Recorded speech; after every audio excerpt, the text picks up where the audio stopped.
നമുക്ക് ആദർശിന്റെ നയനയുടെ നാളത്തെ നല്ലൊരു കഥ കേട്ടാലോ? അങ്ങനെ നാളത്തെ കഥയില് നവ്യ ഭയങ്കര സന്തോഷത്തോട് കൂടിയിട്ടാണ് സ്വന്തം വീട്ടിലേക്ക് പോന്നെ. തന്റെ സ്വന്തം പെറ്റമ്മയാണ് അത്. ആദർശിന്റെ കുഞ്ഞല്ല, അബിയുടെ കുഞ്ഞാന്നുള്ള കാര്യം പറയണേ. താനും അബിയും തമ്മിൽ ഇത്ര സ്നേഹത്തോടെ കഴിയുന്ന പെറ്റമ്മയായ അവർക്ക് പോലും സഹിക്കുന്നില്ല. തന്നെ അബിയെ തകർക്കാൻ വേണ്ടി മനഃപൂർവ്വം കള്ളത്തരം പറഞ്ഞ.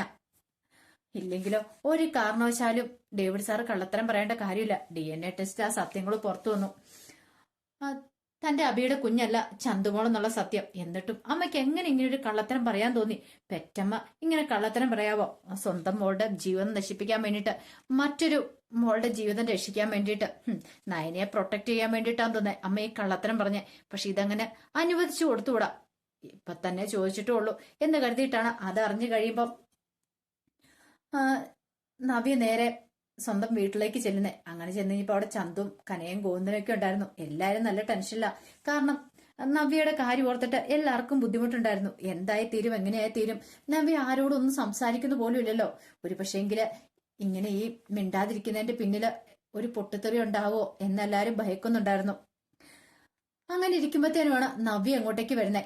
നവ്യ വന്ന് ഇറങ്ങുന്ന കനക കണ്ടു. കനക പെട്ടെന്ന് ഗോവിന്ദനോട് എന്ന് പറഞ്ഞു, ഗോവിന്ദേട്ട അവൾ ഇങ്ങോട്ടേക്ക് വരുന്നുണ്ട്, എന്താ ഏതാന്നും അറിയത്തില്ലോ എന്ന് പറഞ്ഞു. ഗോവിന്ദൻ പറഞ്ഞു, തൽക്കാലത്തേക്ക് നീ ഒന്നും മിണ്ടാൻ പോണ്ട, ഞാൻ സംസാരിക്കാന്ന് പറഞ്ഞു.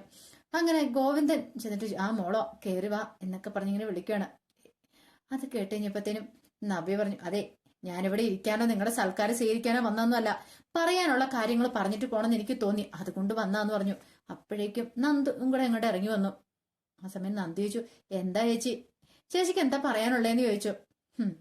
നീ കൂടുതലൊന്നും പറയണ്ട, നിന്നോട് എനിക്ക് പറയാനുമില്ല. എനിക്ക് പറയാനുള്ള അച്ഛനോടും അമ്മയോടും, പിന്നെ അമ്മയോടാണ് എനിക്ക് കൂടുതൽ പറയാനുള്ളത്. അമ്മ എന്നോട് വന്നിട്ട് എന്താ പറഞ്ഞേ? അബിയുടെ കുഞ്ഞാണ് ചന്തുമോളെന്ന്. അമ്മയുടെ മോള് തന്നെയല്ലേ ഞാന്, അല്ലാതെ എന്നെ എടുത്തു വളർത്തിയതൊന്നും അല്ലല്ലോ എന്ന് ചോദിച്ചു. ഇത് കേട്ടപ്പം കോന്നും ചോദിച്ചു, എന്താ മോളെ നീ ഇങ്ങനെയൊക്കെ പറയണേ? നിനക്കെന്താ സ്ഥലകാല ബോധം നഷ്ടപ്പെട്ടോ എന്ന് ചോദിച്ചു. ചേച്ചാ അച്ഛൻ ഈ കാര്യത്തിൽ മിണ്ടണ്ട, എനിക്ക് അമ്മയോടാ ചോദിക്കാനുള്ളേ. അല്ല ഞാനൊരു കാര്യം ചോദിച്ചോട്ടെ, ബാക്കി രണ്ടു മക്കളെ പോലും ഞാൻ അമ്മയുടെ വയറ്റിൽ നിന്ന് തന്നെയല്ലേ വന്നത്, എന്നിട്ടോ അമ്മ എന്റെ ജീവിതം നശിപ്പിക്കാൻ വേണ്ടിയിട്ട്, എന്നെ അഭിയം കൂടെ തെറ്റിക്കാൻ വേണ്ടിയിട്ട് ചന്തുമോളുടെ അച്ഛൻ അഭിയാന്ന് കള്ളത്തരം പറഞ്ഞില്ലേന്ന് ചോദിച്ചു. ഇത് കേട്ട് കഴിഞ്ഞപ്പം കനക പറഞ്ഞു, നവ്യ ഞാൻ എന്നെ കള്ളത്തരമൊന്നും പറഞ്ഞിട്ടില്ല, വേണ്ട കൂടുതലൊന്നും പറയണ്ടെന്ന് പറഞ്ഞു. അപ്പോഴേക്കും ഗോവിന്ദൻ പറഞ്ഞു, നീ മിണ്ടാതിരിക്കുക കനകയെന്ന് പറഞ്ഞു. കാരണം ഗോവിന്ദൻ അറിയാം ഇനിയിപ്പൊ അത് അടുത്ത പ്രശ്നമാവാൻ വഴിയുണ്ട്. അങ്ങനെ വന്നിട്ടുണ്ടെന്ന് നവ്യ എങ്ങനെ പ്രതികരിക്കുമെന്നും അറിയത്തില്ല. അപ്പോഴേക്കും ഗോവിന്ദൻ പറഞ്ഞു, മോളെ നീ എന്താ പറയണേ, ഞങ്ങൾക്കൊന്നും മനസ്സിലാകുന്നില്ലെന്ന് പറഞ്ഞു. അച്ഛാ അമ്മ എന്നോട് വന്നിട്ട് പറഞ്ഞ എന്താണെന്നറിയാവോ? ആദർശന്റെ കുഞ്ഞല്ല അബിയുടെ കുഞ്ഞാന്ന്. പക്ഷെ അതങ്ങനെയല്ല എന്നുള്ള സത്യങ്ങളൊക്കെ തിരിച്ചറിഞ്ഞിട്ടാ ഞാൻ വരുന്നേ. എന്നെ പറ്റിക്കാന്ന് വിചാരിച്ചു. എന്നെ പറ്റിക്കാന്ന് മാത്രമല്ല, ഞാനും അബിയും തമ്മില് നല്ലൊരു ജീവിതമായിരുന്നു ഇപ്പൊ നയിച്ചുകൊണ്ടിരുന്നേ. പക്ഷെ ആ ജീവിതത്തെ ഇല്ലാതാക്കാനായിട്ടാ, തകർക്കാനായിട്ടാ അമ്മയെ നിങ്ങളെല്ലാരും കൂടെ ചേർന്ന് ശ്രമിച്ചത്. പക്ഷെ അത് അബിയുടെ കുഞ്ഞല്ലെന്നുള്ള സത്യം അറിഞ്ഞിട്ട് തന്നെ ഞാൻ ഇങ്ങോട്ടേക്ക് വരുന്നേന്ന് പറഞ്ഞു. അത് കേട്ട് കഴിഞ്ഞപ്പോ നന്ദി ചോദിച്ചു, അല്ല ചേച്ചിയോട് ആരാ ഈ കള്ളത്തരമൊക്കെ പറഞ്ഞെന്ന് ചോദിച്ചു. കള്ളത്തരം നീ കൂടുതലും മിണ്ടണ്ട, നീ എന്റെ അബിയെ ലോക്കപ്പിൽ കൊണ്ടുപോയിട്ട് തല്ലി ചതച്ചല്ലേ, എന്തിനു വേണ്ടിയിട്ടായിരുന്നടി? നീയും നയനയല്ലോ ഒറ്റക്കെട്ടാന്നുള്ള കാര്യം അറിയാം, എന്നോട് നീ കൂടുതൽ പറയാനൊന്നും വരണ്ടെന്ന് പറഞ്ഞു. ചേച്ചി ഞാൻ മിണ്ടണ്ട, നീ വലിയ പോലീസുകാരിയായിരിക്കും, അത് നിന്റെ മനസ്സിൽ വെച്ചാ മതി, എന്റെ അടുത്ത് നിന്റെ അഭ്യാസമൊന്നും വേണ്ട. ആ സമയത്ത് കനക പറഞ്ഞു, നവ്യെ നീ കാര്യം അറിയാതെ കിടന്ന് സംസാരിക്കരുതെന്ന് പറഞ്ഞു. വേണ്ട വേണ്ട, ഇനി ഞാന് ഇങ്ങോട്ടേക്ക് വരുന്നുമില്ല. അമ്മയാണല്ലോ അച്ഛനാണല്ലോ എന്നൊക്കെ ഓർത്തോണ്ട ഞാൻ ഇത്തരം കാലം ഇവിടെ കയറി ഇറങ്ങി വന്നുകൊണ്ടിരുന്നേ. പക്ഷെ സ്വന്തം മോളുടെ ജീവിതം നശിപ്പിക്കാൻ ശ്രമിക്കുന്ന ഇങ്ങനൊരു പെറ്റമ്മ ഞാൻ എന്റെ ജീവിതത്തിൽ കണ്ടിട്ടില്ല. മറ്റേ മോൾക്ക് വേണ്ടിയിട്ട്, നയനയ്ക്ക് വേണ്ടിയിട്ടല്ലേ നിങ്ങൾ എന്നോട് ഈ ചതിയൊക്കെ ചെയ്യുന്നതെന്ന് ചോദിച്ചു. അത് കേട്ടപ്പോ കനക പറഞ്ഞു, അനാവശ്യം പറയരുത്, എനിക്ക് എന്റെ ആവശ്യമില്ലാന്ന് പറഞ്ഞു. പിന്നെ ആദർശനെ വെള്ള പൂശാൻ വേണ്ടിയിട്ട് എന്റെ അബിയയുടെ മുഖത്ത് കരിവാരത്തേക്കുമല്ലേ നിങ്ങൾ ചെയ്തേ, ആയിക്കോ. പക്ഷേങ്കില് എന്റെ അടുത്ത അടവ് അഭ്യാസം ഒന്നും വേണ്ടാന്ന് പറഞ്ഞോണ്ട് നവ്യ അങ്ങോട്ടേക്ക് ഇറങ്ങി പോവാണ്. ഈ സമയത്ത് നന്ദു ചോദിച്ചു, എന്താ പറ്റിയത് നവ്യേച്ചിക്ക്?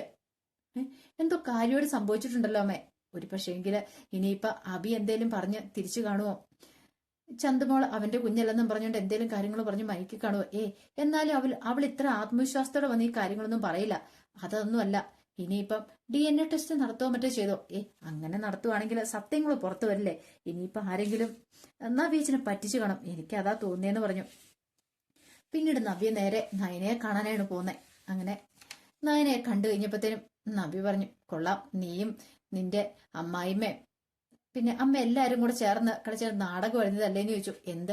അല്ല, ചന്തുമോള് ആദർശന്റെ കുഞ്ഞാന്ന് പറയാനായിട്ട് ഇപ്പൊ നിനക്ക് ബുദ്ധിമുട്ടായിരിക്കും, നാണക്കേടായിരിക്കും, അതുകൊണ്ടായിരിക്കും പാവം എന്റെ അബിയുടെ തലയിലേക്ക് കെട്ടിവെക്കാൻ നീ ശ്രമിച്ചല്ലേന്ന് ചോദിച്ചു. അത് കേട്ടപ്പം നബി പറഞ്ഞു, അത് കേട്ടപ്പം നയന പറഞ്ഞു, ചേച്ചി ചേച്ചി കാര്യം അറിയാതെ സംസാരിക്കരുതെന്ന് പറഞ്ഞു. പിന്നെ കാര്യമെല്ലാം അറിഞ്ഞിട്ട് തന്നെയാണ് ഞാൻ സംസാരിക്കുന്നേ. നിന്നെക്കുറിച്ചും ആദർശനെ കുറിച്ചും ഒക്കെ എനിക്ക് നന്നായിട്ടറിയാം. എടി, വീട്ടിൽ നിന്ന് ഇറക്കി വിട്ടത് നിനക്കൊന്നും കൂടി ഇഷ്ടപ്പെട്ടില്ലേ? അങ്ങനെ വരട്ടെ. അപ്പൊ ഈ കുറ്റം എന്റെ അബിയുടെ തലയെ കെട്ടിവെച്ച് അവിടെ നിന്ന് ഞങ്ങളെ പറപ്പിക്കാന്നാ വിചാരിച്ചോണ്ടിരുന്നേ. അത് മാത്രല്ല, ഇപ്പൊ എം ജ്വല്ലറിയിലേക്ക് കയറാൻ പോലെ അബി മാനേജറായിട്ട്. നിനക്കൊക്കെ ഒന്നും പറ്റുന്നില്ലല്ലോ. അതിന്റെ കണ്ണിക്കടിയാ. മൂർത്തി ജ്വല്ലറി തകർന്നോണ്ടിരിക്കുവല്ലേ. തകർന്ന് തരിപ്പണമായി പോകുന്ന സമയത്ത് എന്റെ അബിക്കൊരു നല്ല കാലം വരുന്ന നിനക്കൊന്നും സഹിക്കുന്നില്ലല്ലേ? അത് കേട്ടപ്പോ നയന പറഞ്ഞു, ദേ ചേച്ചി, ഒരു കാര്യം ഞാൻ പറഞ്ഞേക്കാം. വെറുതെ എഴുതപ്പുറം വായിക്കേണ്ട കാര്യമില്ല. അബിയുടെ കള്ളത്തരം ചേച്ചി ഇനിയും മനസ്സിലാക്കിയിട്ടില്ലെങ്കിൽ ചേച്ചി ഒരു കാര്യം മനസ്സിൽ ചിന്തിച്ചോ, മനസ്സിൽ കുറിച്ചു വെച്ചോ. അവനൊരു കുറുക്കനാണ്. അവന്റെ ആ കുറുക്കന്റെ കള്ളത്തരം ഇനിയും ചതിയും മനസ്സിലായിട്ടില്ലെങ്കിൽ ചേച്ചി അവസാനം അനുഭവിക്കും. ചേച്ചി കരയേണ്ട തന്നെ വരും. അത് ഞങ്ങൾ കാണാം. ഇത് കൂടുതൽ എനിക്കൊന്നും പറയാനില്ല. ചേച്ചിയുടെ പാടായി. ആരെങ്കിലും എന്തെങ്കിലും പറഞ്ഞു എന്ന് വെച്ചിട്ട് അത് വിശ്വസിച്ചുകൊണ്ട് ഇങ്ങോട്ടേക്ക് വന്നിട്ട് എന്റെ നേരെ ചാടിക്കടിക്കാൻ വരില്ല. അമ്മ അങ്ങനെ കാര്യം പറഞ്ഞിട്ടുണ്ടെങ്കിൽ അതിന്റെ എന്തെങ്കിലും സത്യാവസ്ഥ കാണും. ഇല്ലാതെ ഒരിക്കലും ഇല്ല എന്നൊക്കെ പറഞ്ഞിട്ട് നയനെ അങ്ങോട്ട് പോയി. അപ്പോഴേക്കും നവിക്ക് സംശയമായി, നയന എന്താ ഇങ്ങനെ ഇത്ര ഉറപ്പിച്ചു പറയണേ? പക്ഷെ ഡേവിഡ് സാറിന് കള്ളത്തരം പറയേണ്ട കാര്യമില്ല. DNA ടെസ്റ്റ് നടത്തിയതാണ് സാറ്. എല്ലാരും കൂടെ കൂടിയിട്ട് തന്നെ ഇല്ലാതാക്കാനുള്ള ശ്രമം എന്നൊക്കെയായിരുന്നു നവ്യയുടെ മനസ്സിലുണ്ടായിരുന്നേ. കാരണം നയനെ ജാനകിയും ദേവേനയും നന്ദു എല്ലാരും കൂടെ ചേർന്നിട്ടാണ് തനിക്കിട്ട് പണി തരുന്നതെന്ന്. പിന്നീട് നവ്യ അനന്തപുരിയിലേക്ക് ചെല്ലുവാണ്. ഇതേ സമയം വല്ലാതെ വെപ്രാളപ്പെട്ടിരിക്കുക ജലജ അബിയൊക്കെ. കാരണം നവ്യ പുറത്തു പോയിട്ട് വന്നിട്ടില്ല. വന്നു കഴിയുമ്പം അവളുടെ പ്രതികരണം എങ്ങനെയായിരിക്കും എന്ന് അറിയാൻ പറ്റില്ല. അവളെ ഇനി കടിച്ചു കയറി കൊല്ലുവോ അതോ വിഷം തന്നാണോ കൊല്ലുന്നതെന്നൊക്കെ ഓർത്ത് അബി പേടിച്ചിരിക്കുമ്പോഴാണ് നവ്യ എങ്ങോട്ടേക്ക് വരുന്നത്. നവ്യ വരുന്നുണ്ടപ്പോ ജലജ പറഞ്ഞു, എടാ അവള് വരുന്നുണ്ട്, നീ മുറിയിലേക്ക് പോയിക്കോളാൻ പറഞ്ഞു. അങ്ങനെ അബി മുറിയിലേക്ക് ചെന്നു. മുറിയിലേക്ക് ചെന്ന് കഴിഞ്ഞപ്പം നവ്യ അങ്ങോട്ടേക്ക് വന്നു. നവ്യ വന്നിട്ട് അബി അങ്ങോട്ട് കെട്ടിപ്പിടിക്കുകയാണ്. ഒരു നിമിഷം അബി ഞെട്ടിപ്പോയി. ഇവിടെ തന്നെ കൊല്ലാൻ വേണ്ടി വല്ല പ്ലാൻ ഇട്ടിട്ട് വന്ന് കെട്ടിപ്പിടിച്ചാണോ? അതൊന്നും പറയാൻ പറ്റില്ല. പിന്നീട് അബിയോട് പറഞ്ഞു, സോറിയടാ, ഞാൻ നിന്നെ തെറ്റിദ്ധരിച്ചു, എന്നോട് ക്ഷമിക്കണമെന്ന് പറഞ്ഞു. ക്ഷമിക്കണമെന്നോ? ഇവൾക്ക് ഇത് എന്തു പറ്റി? സാധാരണഗതിയില് താനാണത് പറയണ്ടേ, പക്ഷെ ഇവള് തന്നോട് ഇത് പറഞ്ഞിരിക്കുന്നു. എനിക്ക് ചില തെറ്റിദ്ധാരണകളൊക്കെ ഉണ്ടായിരുന്നു. സ്വന്തം അമ്മ എന്നോട് ചതിയെന്ന് ഞാൻ വിചാരിച്ചില്ല. ഞാൻ നിന്നെ തെറ്റിദ്ധരിച്ചു. അബിക്ക് സന്തോഷമോ സമാധാനമായി. പിന്നെ പറയണോ? വീടിനടുത്ത് കിടന്ന് അവൻ നന്നായിട്ട് അങ്ങോട്ട് ഉരുണ്ടു. നബി, ഞാൻ അപ്പോഴേ പറഞ്ഞില്ല ഞാനൊരു തെറ്റും ചെയ്തിട്ടില്ലെന്ന്. നിന്നെ എന്നെ തമ്മിൽ തെറ്റിക്കാൻ വേണ്ടിയിട്ട് ഇവിടെ പലരും പല അടവുകളും പറഞ്ഞെന്നിരിക്കും. അതൊന്നും വിശ്വസിക്കരുതെന്ന് ഞാൻ പറഞ്ഞു. പക്ഷെ നീ കേട്ടില്ല. ഇന്നലെ രാത്രി ഞാൻ ഉറങ്ങിയിട്ടില്ല. എന്റെ അവസ്ഥ എന്താ നിനക്കറിയാവോ? അതൊന്നും നിന്നോട് പറഞ്ഞാൽ മനസ്സിലാകത്തില്ല. അത് അനുഭവിക്കുന്നേ എനിക്ക് അറിയത്തുള്ളൂ എന്നൊക്കെ പറഞ്ഞുകൊണ്ട് അബി അങ്ങോട്ട് കരയുവാണ്. അപ്പോഴേക്കും നബി പറഞ്ഞു, അയ്യോ അബി, ഞാൻ അറിയാതെ നിന്നോട് അങ്ങനെയൊക്കെ കാണിച്ചു പോയി, എന്നോട് ക്ഷമിക്കണം എന്നൊക്കെ പറഞ്ഞ് ക്ഷമയൊക്കെ ചോദിക്കുകയാണ്. അബിക്കൊന്ന് കിടന്ന് തുള്ളി ചാടണം തോന്നി. ഇവളെന്തോ ആരോ കള്ളത്തരം പറഞ്ഞ് വിശ്വസിച്ചിട്ട് വന്നിരിക്കുക എന്നൊരു ചിന്തയായിരുന്നു. പിന്നെ കുറച്ച് കഴിഞ്ഞപ്പത്തേനും അബി ജലജയുടെ അടുത്തേക്ക് വന്നു. ജലജയോട് കാര്യം പറയണം. അത് കേട്ട് കഴിഞ്ഞപ്പോ ജലജ പറഞ്ഞു, എടാ സത്യമാണോ നീ പറയണേ? അതേന്നേ, സത്യം പറയണേ. എന്നാലും ഇത് എങ്ങനെ സംഭവിച്ചെന്ന് എനിക്ക് അറിയത്തില്ല തമ്മേന്ന് പറഞ്ഞു. എടാ, അവൾക്ക് ചിലപ്പോ തോന്നിക്കാണുമായിരിക്കും കള്ളത്തരമാന്നുള്ള കാര്യം. അതുകൊണ്ടായിരിക്കും. നീ ശരിക്കും ചന്തുമോളുടെ അച്ഛനെന്ന് അവൾ അറിഞ്ഞിട്ടുണ്ടെങ്കിൽ ഇങ്ങനെയൊന്നും ആയിരിക്കില്ല അവള് വരണ്ടേ. അല്ലമ്മേ, ഇനി അവൾ എന്തേലുമൊക്കെ മറച്ചു പിടിച്ചിട്ട് എനിക്കിട്ട് പണി തരാനാണോ? അങ്ങനെയൊന്നും ആയിരിക്കില്ലടാ.